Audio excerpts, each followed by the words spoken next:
So in this video I'm going to be talking about how to do a rev match. Now this bike, my CBR 250R, doesn't have any slipper clutch or anything. It is a normal basic transmission, and there are of course slipper clutch kits available for the 250R as well. I think the 300R CB300R slipper clutch is a straight fit for the CBR 250R. But today I'm gonna demonstrate how to do a a rev match. So before understanding how to do it, you have to know why we have to do it. So whenever you are at a high RPM and you want to downshift to a lesser gear, for example, now I am in my 6th gear, right? And in 6th gear I am doing 60, and you want to downshift to 5th gear. It is not that big of a deal, right? I'm not gonna face any jerk issue or rear wheel lockup issue. But if I want to do the same thing at 60 kilometers per hour, if I'm in 3rd gear and if I want to shift to 2nd gear, you're definitely gonna lock up the rear wheel. So to avoid that, we do something called rev matching, which matches the RPM to the engine transmission. So when the piston moves TDC to BDC and the crank is also moving like accordingly, it doesn't put pressure on the transmission or the gears. So that is why we use rev matching, just like what I'm doing now. So that's a simple explanation what I can give you, because there are multiple reasons you can use it for. You can use it at whenever you are doing some performance kind of riding. You can do it whenever you are in an emergency and you seem like I need to brake hard, and if you want to stop it, if you want to stop your bike, you can use that time. Or in your normal day-to-day life, then rev matching is one of the most important thing what you can learn. In hilly areas, in highways, in cities, whatever may be the terrain, rev matching helps a lot. So whenever you want to slow down as well, you don't need to use brakes on highway.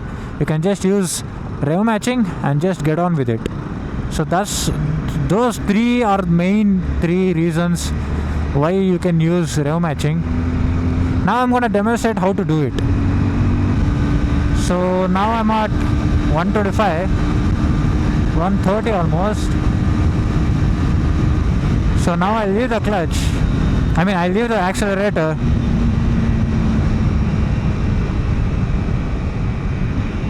See that? That is all you need. So the process to it is, first pull in the clutch, second you have to downshift, third blip the throttle, and fourth leave the clutch. You should not do in the same speed what I told. That would be horrendous for your gearbox. Okay, so to do that, you need to be quick. Within, you have to keep everything ready. It takes a lot of practice. It takes at least 3 to 4 months regular use or regular practice. Then only you can do it. Whenever those kind of idiots come on the road, it is very useful as well. So for example, now there is gonna be a speed breaker at the front. See, I'm not gonna use any brakes. My speed just dropped to a comfortable speed where I can take that speed breaker without using my brakes. So it also makes the brake pads to last a little longer. It's gonna keep your brakes cooler as well. So there are multiple reasons by which you can do or you can use, or if you want to hear that exhaust note, which is why I learned it, that boom boom boom kind of a thing, when you that sound when you downshift. So I learned it so that I could hear that noise.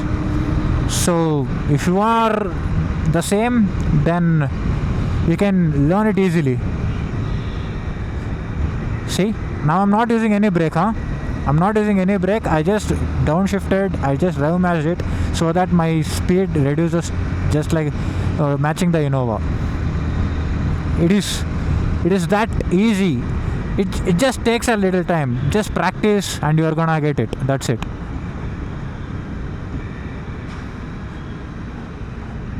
See, that's how useful it is. I use my brakes only when I need to. That's it. Only when I'm almost, coming to a halt, that is when I use my brakes. And it's gonna be a blessing, man. Believe me, it's gonna be a blessing for you guys. Once you start using this rev matching feature, right? It's not a feature. It will be like it is a basic skill for a rider to get skilled up. One of the most basic and one of the most important skill which you had to learn in your riding career. Honestly, this has helped me so much, not only inside the city, but whenever I'm going on a long ride, right? It is very useful, because on long rides you are constantly using the brakes on the highways. It gets heated up and it's gonna decrease the brake pad's life. So once you start using this, your braking performance improves, you're gonna get a better mileage, you're gonna get better, your bike is gonna feel better, your engine starts feeling better.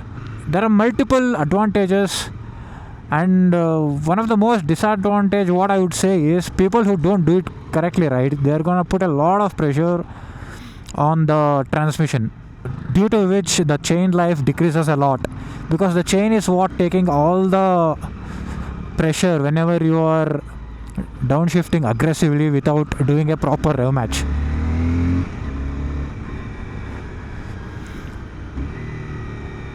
So I've seen people getting their chain life like 7,000, 8,000 kilometers. They're gonna change the sprocket and the chain, who don't do rev matching properly.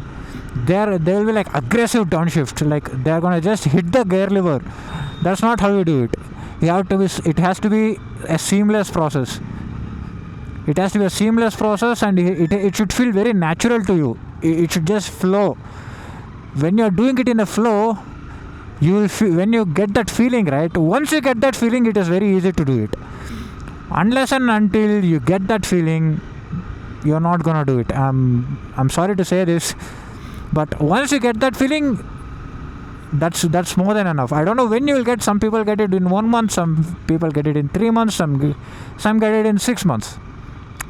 When I started riding and when I started practicing the rev matching feature, right, it took me about 5 or 6 months to perfect it. So 5 to 6 months I took to make it perfect, and so that it is not so that it becomes a very integral part, so that it becomes a very integral part of my riding. Like it should not be like I want to use rev match. No, it should not be like I want to try this whenever you are riding the bike. It should be like whenever you are riding the bike, it should come automatically. Like you shift your gears normally, and if you downshift your gears normally, right? In the same way, you should rev match normally without thinking. So that's how you know that you are getting there. Otherwise, it's very difficult. Believe me, it's very difficult. For the first few times, you're gonna get that jerk. Once I tried it, and I almost locked up the rear wheel as well. So it's not gonna be easy. You just need to try it, and once you figure out, then it's done. So by saying that, I'm gonna end this video. Make sure you comment if you have any doubts regarding the rev matching. And for a bike with slipper clutch, it's gonna be easy. You can do it effortlessly.